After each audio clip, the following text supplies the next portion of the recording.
चलिए दोस्तों, आज शुरू करते हैं इलेक्ट्रिक करंट थ्रू कंडक्टर्स इस लेसन के तीसरे लेक्चर के साथ जुड़े हुए तमाम सवालों के जवाब का। आई होप आपको याद है हम 11th स्टैंडर्ड का फिजिक्स भौतिक शास्त्र पढ़ रहे हैं और उसमें का जो इलेक्ट्रिक करंट थ्रू कंडक्टर्स है इस लेसन को हम गहराई से समझ रहे हैं क्योंकि बहुत ज़रूरी लेसन है 12th के लिए। और उसमें के तीसरे लेक्चर के साथ जुड़े हुए 10 MCQs या 9 MCQs है शायद, उनके जवाबों के साथ हम लोग आज का सेशन शुरू करते। पहला क्या है? The direction of conventional current is in sorry पहला सवाल, कन्वेंशनल करंट हमने पहले लेक्चर में देखा है क्या होता है। तो जिस दिशा में इलेक्ट्रॉन्स मूव करते हैं, that is negative to positive, उसके बिल्कुल विपरीत दिशा में ये चलता है। और the direction of conventional current is in opposite direction of flow of electron. Yes, is it the same? कल के फिर हमने पहले लेक्चर में देखा कि it is in opposite direction to the flow of current. कल के लेक्चर में देखा it is the same in the direction, it's the same as the direction of the field. Yes, it's the same as the direction of flow of positive charge. So बड़ा interesting जवाब है पहले सवाल का। The answer is D, all of these. Electron के दिशा के विपरीत electric field के साथ और पॉजिटिव चार्ज अगर होते तो जिस दिशा में जाते उसके साथ। दूसरा सवाल, a charge of magnitude q flows through the conductor in time t. The current through the conductor is dash. हमको मालूम है, बार बार और लगातार पढ़ते आ रहे, current is equal to charge upon time. Is it right? या, so the answer is A, first option. The answer is A, first option. चलिए समझते हैं तीसरे सवाल को। The velocity with which a free electron in a conductor gets drifted under the influence of applied electric field. जब electric field applied नहीं की जाती है तो जिस वेलोसिटी से वो मूव करता है उस वेलोसिटी को हम कहते हैं थर्मल वेलोसिटी। लेकिन जब पोटेंशियल डिफरेंस इलेक्ट्रिक फील्ड लगाई जाती है तब वो ड्रिफ्ट करता है और तब उसको ड्रिफ्ट वेलोसिटी की संज्ञा दी जाती है। जवाब है बी, ड्रिफ्ट वेलोसिटी। चौथा सवाल, question number 4. The drift velocity of an electron in a conductor under the influence of electric field. हमने सवाल सॉल्व किए कुछ।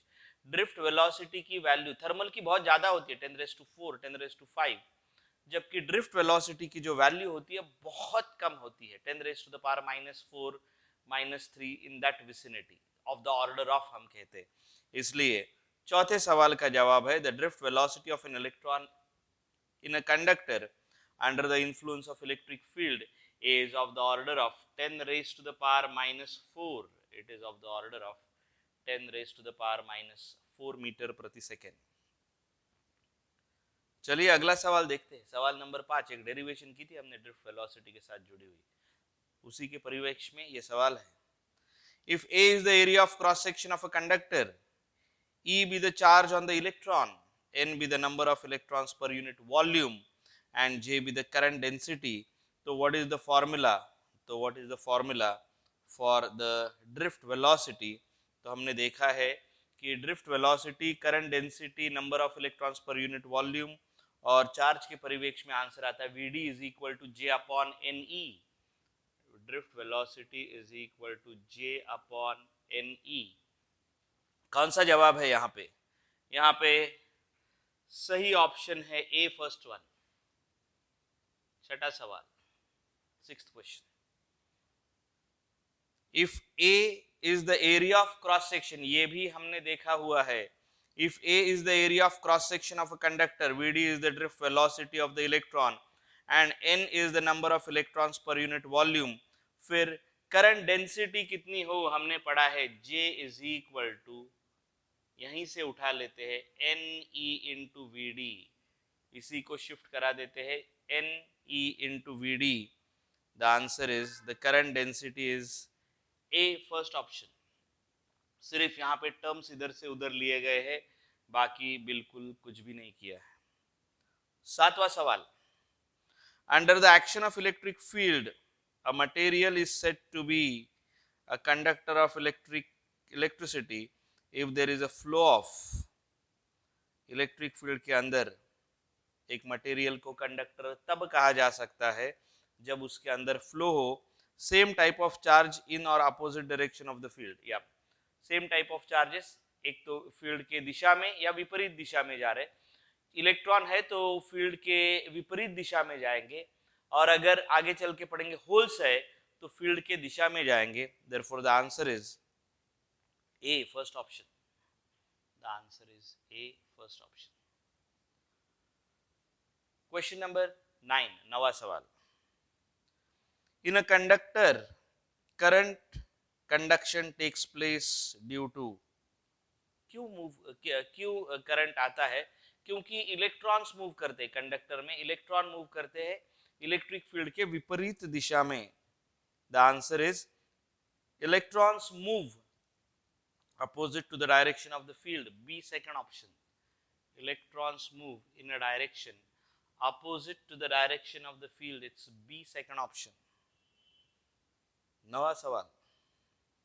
A conductor of length L and area of cross section A has n number of electrons per unit volume.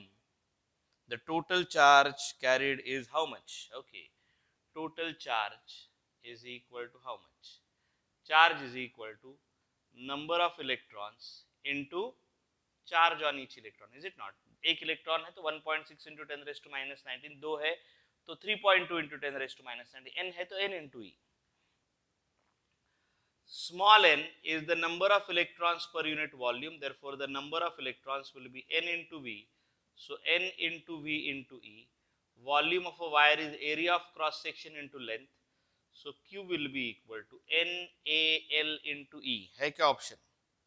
NaL into E, यही जवाब है, और वो है फर्स्ट ऑप्शन, और वो है फर्स्ट ऑप्शन। आज के 9 के 9 सवाल खत्म हुए, 10वां सवाल है नहीं, और आशा करते हैं कि आपको सभी सवाल जहन में आए हैं। कल हम वापस जैसे कर रहे अल्टरनेट लेक्चर में थोड़े न्यूमेरिकल के ऊपर फोकस कर रहे, एक में core basic numerical, that's the way we are going. कल हाजिर होंगे वापस एक बार, और तब कुछ इन्हीं फॉर्मूलेज के साथ जुड़े हुए न्यूमेरिकल्स सॉल्व करने की कोशिश में।